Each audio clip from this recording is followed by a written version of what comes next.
untuk hari ini kita akan coba membawa 4 produk nih atau 4 hal yang berhubungan teknologi yang sekiranya bisa membantu Bapak Ibu untuk proses digitalisasi di company.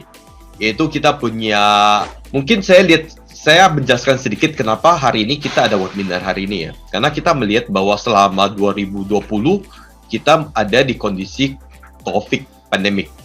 Dan selama COVID pandemic ini banyak sekali hal-hal baru yang terjadi, yang mendisrupt operationnya kita. Itu dari kita berubah bekerja dari rumah, kemudian kolaborasi secara digital, kemudian bisnisnya terdisrupsi. Karena banyak, contohnya di retail, customer nggak bisa ke mall dan belanjanya secara online.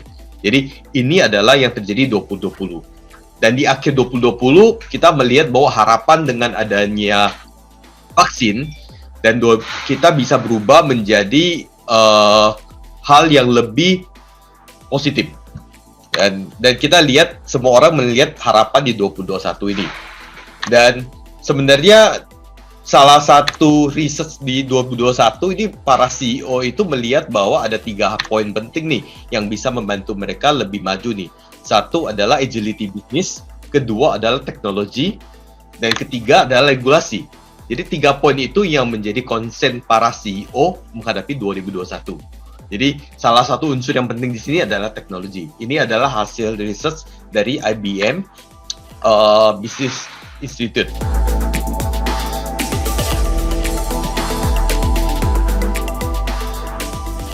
Bagaimana teknologi tidak hanya digunakan tapi mempengaruhi seluruh tatanan kehidupan kita, apalagi di masa pandemik yang saat ini.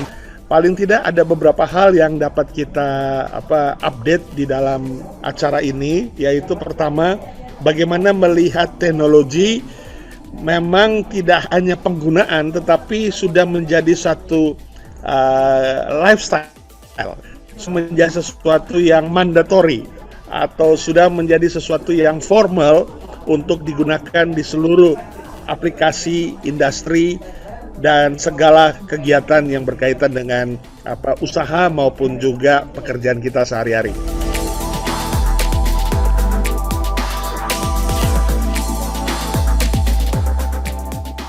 PNSM sebagai organisasi sumber daya manusia sejalan dengan value kami sangat mendorong webinar seperti ini dalam terus mengembangkan talenta-talenta di dunia HR practitioner untuk terus bertumbuh dan berkembang dari waktu ke waktu. Webinar ini bertemakan tentang bagaimana teknologi berperan untuk membantu perusahaan bukan hanya untuk bisa bertahan di masa krisis, tetapi bisa mendapatkan keunggulan secara strategis sehingga bisa menjadi yang terdepan di segmen market. Penggunaan teknologi yang tepat bisa membantu peran HR sebagai bisnis partner yang strategis di dalam pertumbuhan bisnis di perusahaan terkait, dan ini bisa diaplikasikan di seluruh industri.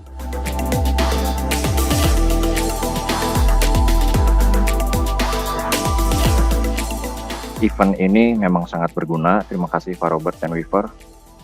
Semoga kita bisa belajar lebih jauh dalam bertransformasi.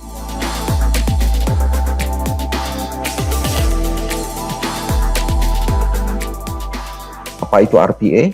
Ada software yang nanti Bapak bisa pakai atau Bapak install di komputer Bapak Ibu ya, baik di laptop, di server maupun di desktop ya, yang bisa sebenarnya melakukan apa yang biasa manusia lakukan ya, atau memimik human action.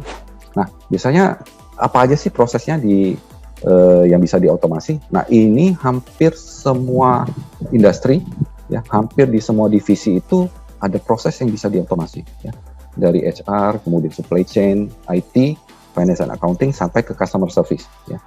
Nah, kalau di customer Indonesia rata-rata yang sudah pakai UiPath RPA itu mereka startnya di divisi finance dan accounting karena mereka lihat memang banyak sekali proses manual repetitif yang berulang-ulang di divisi finance dan accounting. Mereka startnya dari situ.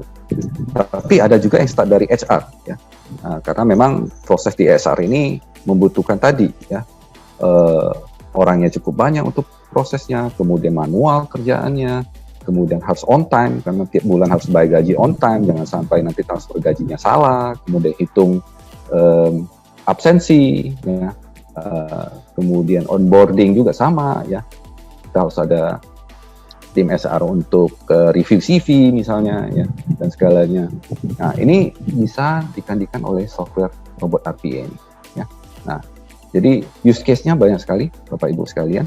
Nah, kalau nanti mau lebih detail lagi, kita mungkin ada satu sesi lanjutan dengan Petri Weaver, ya, untuk membahas lebih detail use case yang ada. Apa itu UiPath? Jadi UiPath adalah perusahaan software, ya. Kita fastest growing enterprise software company, ya.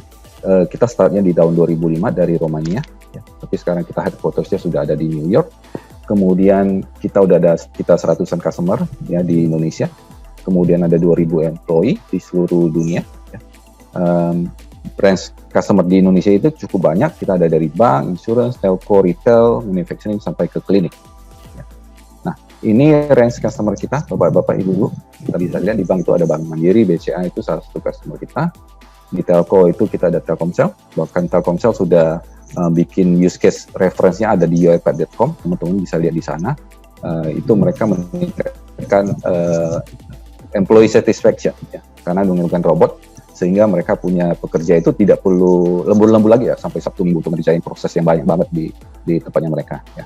Kemudian dari retail itu ada Famar, kemudian di energi ada Pertamina, healthcare itu ada RH Klinik, ya, sampai di klinik pun kita udah ada customer yang pakai, ya, UiPath RPA.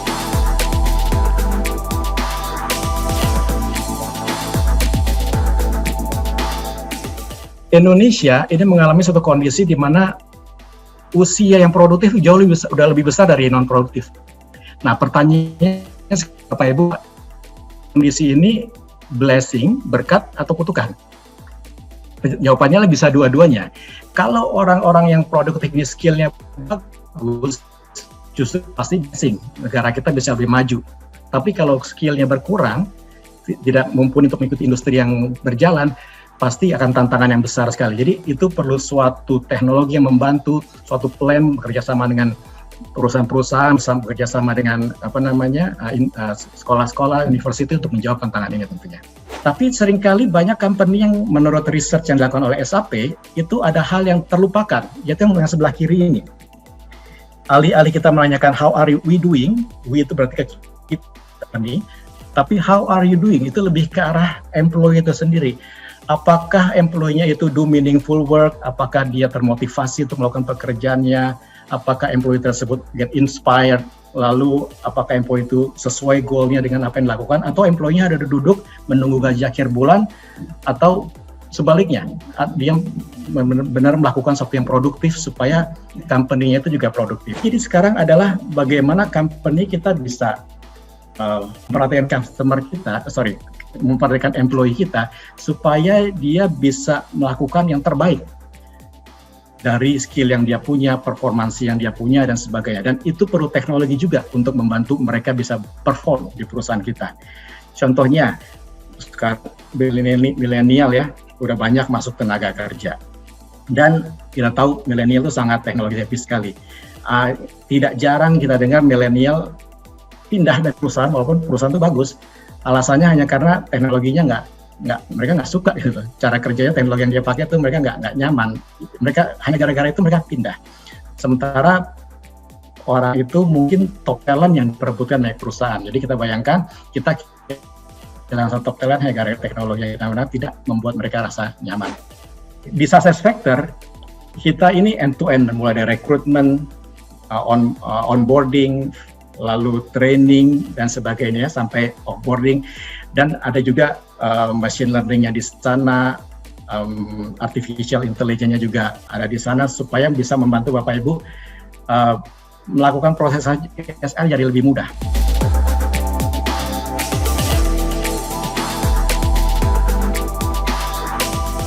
Go digital or go bust.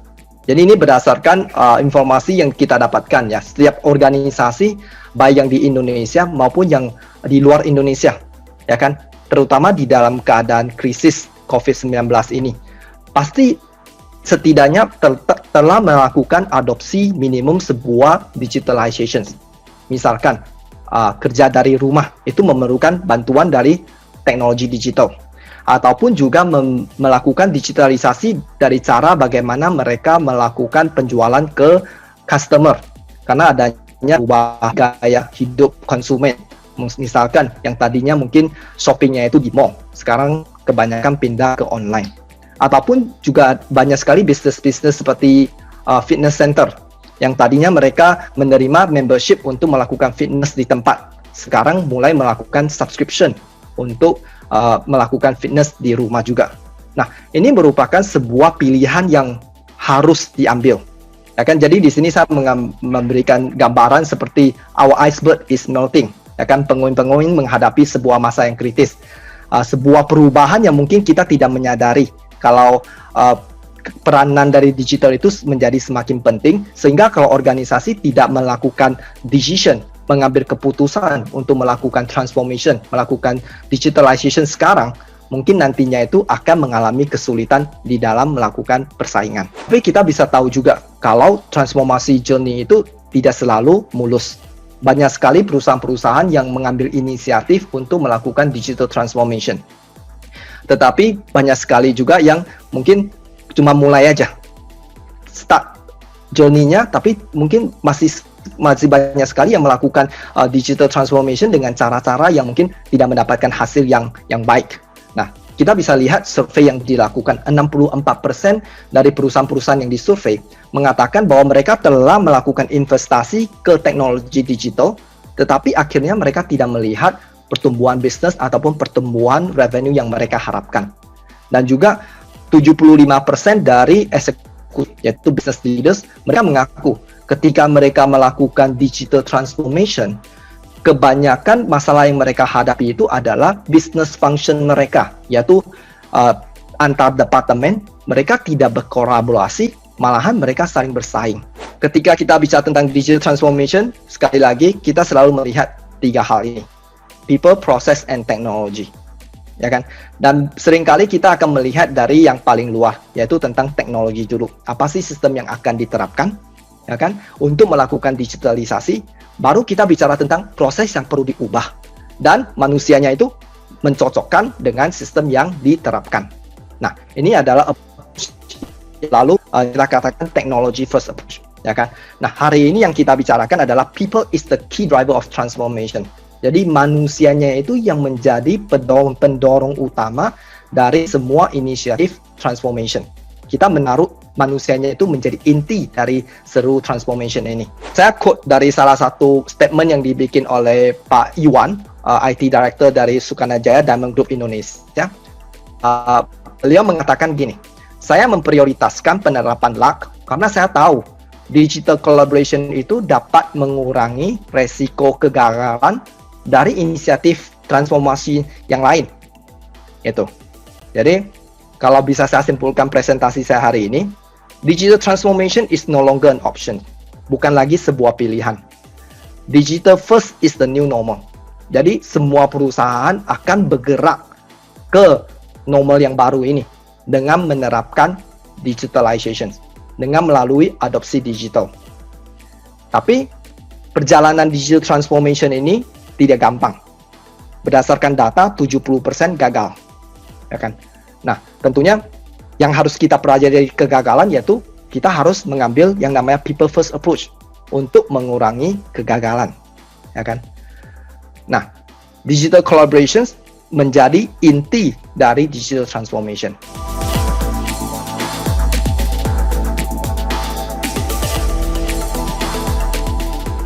And as you can see, more and more customers are in fact going for digital products and services, and they keep changing if it's not acceptable to them or if it's not living up to their expectations. And it's mainly because the customer service is not very well, or the team is not able to support them in a very good manner. This goes even beyond the product and the products and the service that you offer. But to make sense of all of this, right, to give them this path, or to let the companies, the businesses know that, okay, these are the steps we need to take. We need to have this whole picture, right? With so many background things that are there. And it's important that you have this 360 view of your customers, right? It doesn't stop with just one buy or one service that they've subscribed to. It's a lot more. There's a lot more that happens to it. So having this 360 view is what is going to set our paths, in fact, to understanding the customers, their needs, and which means we are able to align our product, the services to their expectations, right? So if you see here, this means we are able to get more revenues also out of this because we have happy customers in place. So it's a win-win on all the accounts. With this 2020 and 2021, it's all been global. So we are all connecting. Even in this case, it's all through Zoom, it's digital. And, the collaboration, like, with Lark, it all happens digitally. So it's important that you have, your teams not working in silos, but able to collaborate very efficiently, right? So, and also it doesn't stop with that. It starts, but it goes on to providing them with platforms where they're able to share contents, maybe documents and all of that. And this translates to the next set of people who are the new team who's going to be onboarded. So it's important that you provide the seamless service, seamless experience for them when the new employees are being onboarded, provide them the right training. One such that we have is the Agent Assist bot with Freshworks, which helps new employees get onboarded with and these are the few takeaways that I'd like you, all of you to get from this, which is basically that the digital transformation is going to continue. It's going to speed up, in fact, and that understanding your customers, having this proper one-on-one conversations, interactions is going to make a lot of difference, right? Be it B2C, be it B2B, right? And customer experience is what is going to set you apart from the others who are out there, right? And to continue being in the competition, in the play, we need to ensure that our customer experience or what we would like to offer to our customers are aligned to what they need, right? And be able to have our employees, our customer service team, and the company as a whole aligned to our vision of the same.